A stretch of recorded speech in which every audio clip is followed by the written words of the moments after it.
Kaitsi magandang buhay. Ayan, pag-usapan naman natin muli.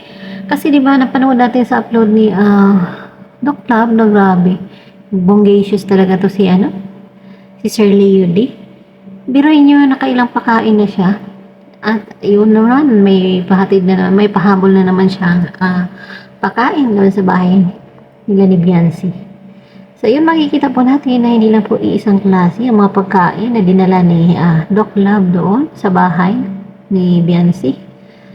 At yun nga, may mga dumating, pero kunti po yung nakita natin. Pero alam ko naman na siguro nung pag-alis na nila ni Doc Love, ay paparating na rin yung mga kapitbahay. So, natuwa naman tayo, di ba? Kasi, biruin niyo may isang tao na gustong magpakain, oh.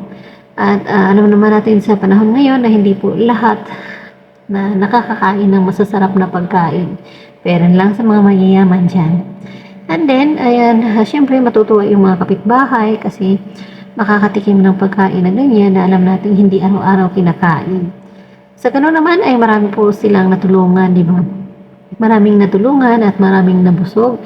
Siyempre, ang dasal at panalangin na sana'y gabayan at bigyan pa ng mahabang buhay at i-bless pang lalo. Kasi, hindi sila madamot eh. Nagsishare sila ng kanilang mga blessings.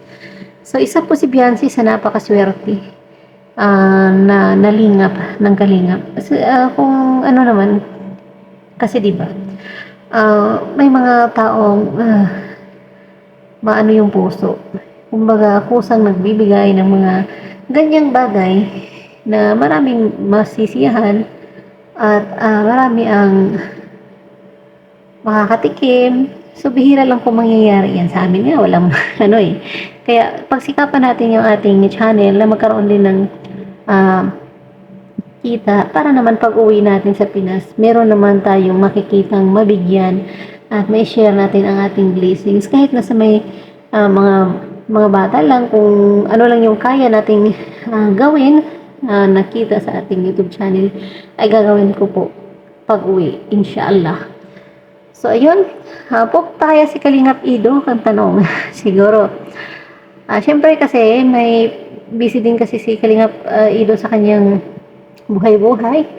Pero pupunta siya kasi sinabi naman niya na siya pa yung nag-set ng oras na mga 4. So, ayun, siyempre, pupunta talaga na si Kalingap Ido. And that's all for now. Thank you so much for watching. God bless!